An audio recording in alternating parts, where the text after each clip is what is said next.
तम वन महोत्सव मु केड़ागढ़ उच्च विद्यालय को आसी समस्त सहित वृक्षरोपण रे सामिल हुई बहुत आनंदित हेली एवं यही समय समस्त को उद्बोधन देली जे वृक्षर उपकारिता अपकारिता जहाँ जहाँ अच्छी सब विषय सब पिला छात्र छात्री समस्त को ज्ञान दिगला तापर समस्त को माँ को उद्देश्य गोटे गोटे गछ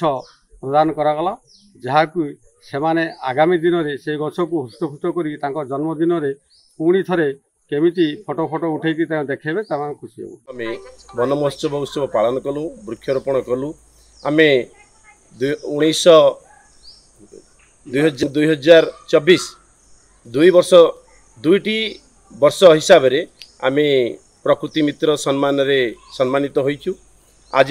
पिला मान द्वारा वृक्षरोपण करागला एवं प्रत्येक पिला को गोटे गोटे गछ दिगला से घरे लगेबे एवं गछर जत्न नेबे एवं माँ पाई गछटी से आह्वान को नहीं आमे तांकू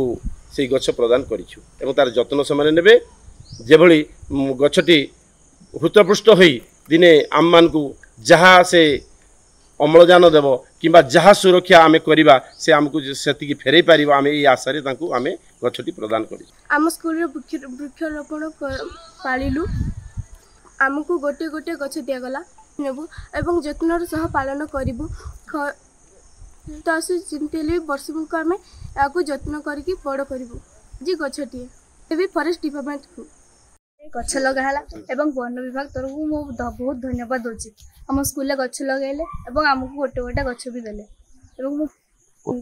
आज गछ नहीं कि मो माँ पाई आम घरे गछ लगेबी एवं मो माँ परी ताको जत्न नेबी।